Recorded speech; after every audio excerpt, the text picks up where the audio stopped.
non-human animals, lifeless corpses, in street theatre, and all these sorts of stunts. And it's my position that's a bad idea, and I'd like to go through a couple of reasons as to why I think that is. And I think when we start thinking about these questions, it's important to remember the context in which we're addressing them. And for the last couple of hundred years now, as Gary and Anna have so eloquently developed and talked about in their work the last 30 years, we are living in a society that is dominated by animal welfarism. And it is the default position of almost every non-vegan without even realising it. And that's the position that animals matter, sure, yeah, we shouldn't make them suffer, okay, but it's okay to kill them as long as we do it humanely.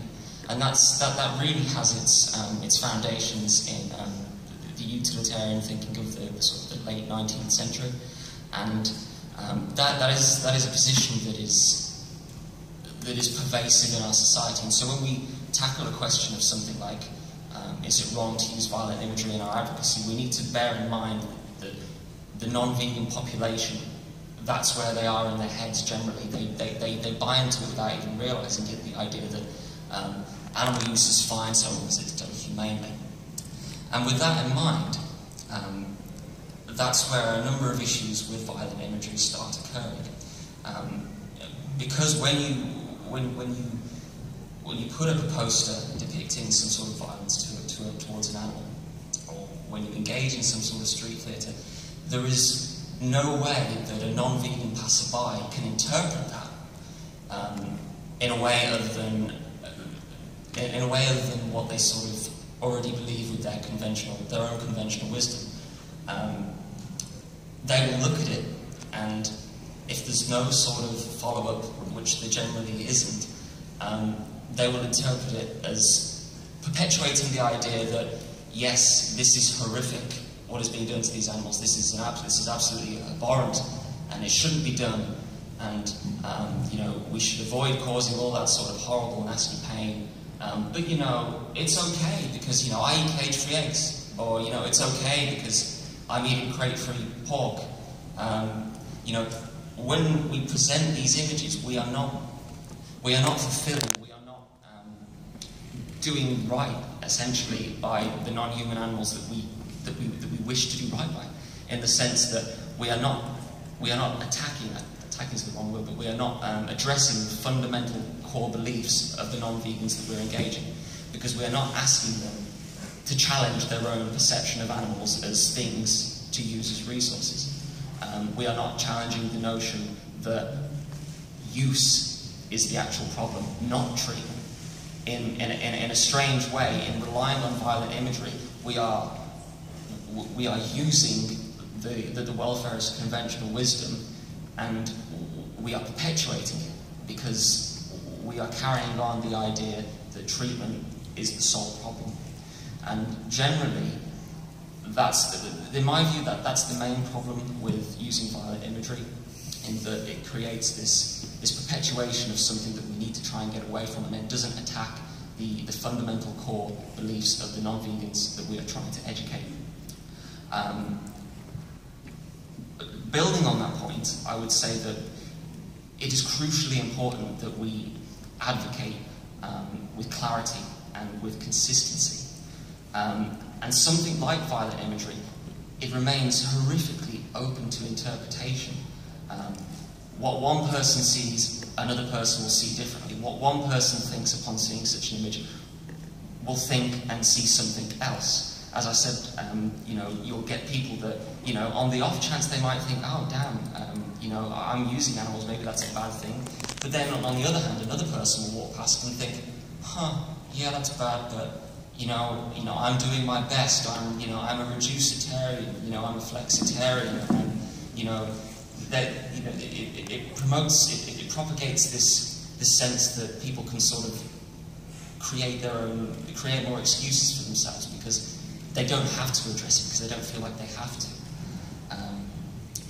So yeah, sort of as an annex to that, another point that I'd like to make, and which you know, I realise it's controversial for a lot of people, but I also find that using imagery in this way is actually quite disrespectful to the non-human victim that is involved in the image, in the sense that, you know, we would never, in a human context, go out on the street and hold, the lifeless remains of a human being as some sort of promotional stunt. That wouldn't even occur to us as something that was rational or moral to do. Yet when it comes to animals, we are, some people are more than happy to go out and, take bodies from slaughterhouses and continue perpetuating the idea that animals are objects for us to use in some way, because essentially that's what it's still doing. You're using them as some form of tool, and I find that to be disrespectful to the victims of that exploitation, and I think we need to be mindful of that. And again, as Gary talks about in his work, we need to apply the principle of equal consideration in all of our sort of conflicts with animals. And to me, in doing these sorts of stunts, we are not applying the principle of equal consideration, because we are using animals in a way that we would not use human remains. We would treat the human remains with respect. So that's sort of, I appreciate that a lot of people might not agree with that. But really, the fundamental thing is that when we use violent imagery, we are perpetuating the idea that treatment is the issue and not use. And that, in my view, is the wrong thing to do. We should be embracing the abolitionist approach. We should be focusing on the idea that treating animals as property is a violation of their fundamental right as sentient beings not to be used as resources. And when you, Gary mentioned that I do tabling efforts, that is an incredibly effective approach, and Christian has touched on it as well, and that's the idea of what Gary and Anna refer to as the humane treatment principle, and that's the idea that everyone agrees that it's wrong to inflict unnecessary suffering and death on animals. And my point with that is that you don't even need to use any sort of stunt or graphic imagery to get people thinking about animal use. And when you use that argument, when you're tabling, when you're doing your activism, and someone comes up to you, as soon as you use that argument, people are switched on immediately, because they think, damn, yeah, I agree with that. I think it's wrong to inflict unnecessary suffering and death. And then it's just a case of pointing out that if you agree that unnecessary suffering and death is wrong, the rational extension of that is veganism, because if you are not vegan, you are inflicting that exact same unnecessary suffering and death that you claim to reject. And once people see that, I've tabled a number of times, and not one person that I've come across has ever said that they disagree with that idea. Everyone agrees with it. Because as much as the welfarist position that is entrenched within society is incredibly problematic in that it focuses on treatment and it doesn't think that animal use is wrong, everyone still agrees that animals have moral value.